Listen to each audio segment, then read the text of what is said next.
1976 से 77 में जब साबत ज्ञान कैथोलिक स्कूल में मिला तो 6 महीने तक हम 7-8 विद्यार्थी बाइबल का अध्ययन करते रहे और फैसला किए कि इस नए सत्य को पालन किया जाए।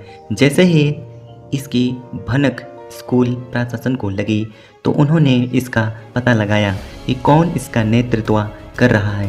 उन्होंने पता लगाया कि सबसे पहले प्रेमचंद तोपनो ने ही इसकी चर्चा शुरू की। अतः उसको और दानियल जोजो को अगस्त 1976 में स्कूल से निकाल दिया गया, परंतु उसी साल के दिसंबर में उन्हें फाइनल परीक्षा लिखने के लिए बुलाया गया।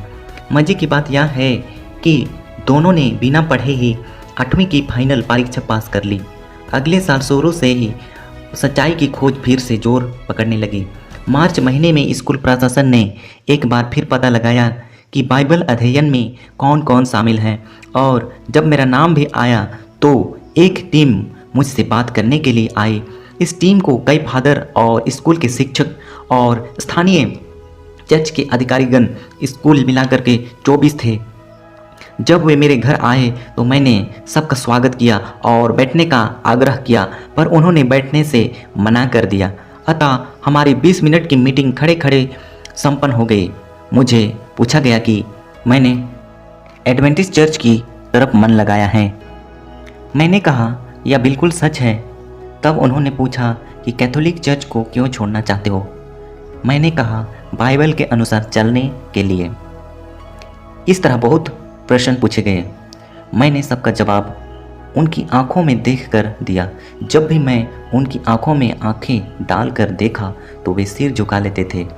आखिरी सवाल जो पूछा गया कि मैं कैथोलिक चर्च में वापस आऊँगा या नहीं, तो मैंने कहा सर मैं 14 साल का हूँ। मैंने बाइबल को पढ़कर जो वचन कहता है उसके अनुसार चलने का निर्णय लिया है। हो सकता है कि मैं गलत कर रहा हूँ। मेरे मन में जितने प्रश्न हैं उसका उत्तर मुझे बाइबल से दे दीजिए तो मैं कैथोलिक चर्च में वापस जाने के लिए तैयार हूँ कि मैं वापस नहीं जाऊँगा। इतना सुनने के बाद वे लोग जाने के लिए मुड़े तो एक शिक्षक जो मेरा ही गांव का था और मेरा रिश्तेदार भी था, क्रोधित होकर मुझे डांटने लगा। उसने कहा यहाँ आने से पहले फादर ने 4 प्रकार से मदद करने का फैसला किया। अगर तुम वापस कैथोलिक चर्च में आते हो, लेकिन तुम तो मूर्ख निकला इन सारी मदद को खोकर। फादर चाहता है कि पहला तुम्हारे लिए एक पक्का घर बनवा दिया जाए, दूसरा तुम्हारे लिए इसी साल कुआं खुदवा दिया जाए और कुआं वाली ज़मीन को पक्की भीत वाला घेरा लगा दिया जाए, तीसरा तुमको आरसी चर्च के खर्च से संत जेवियर कॉलेज में एमए तक पढ़ाई कराई जाए, चौथा अगर नौकरी कहीं नहीं लगे तो चर्च में नौकरी पक्की।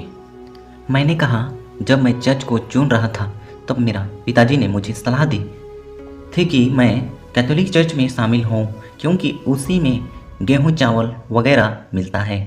और सच कहिए तो मेरा पिता के ऐसा कहने के बाद आंख बंद करके कैथोलिक चर्च में शामिल हुआ था। पर अब मैं इतना तो काबिल हूँ कि पैसा से नहीं खरीदा जा सकता हूँ। इतना सुनकर सब लोग वापस चलने लगे। तब मेरे पिताजी ने वहाँ अपने विश्वास की घोषणा कर दी।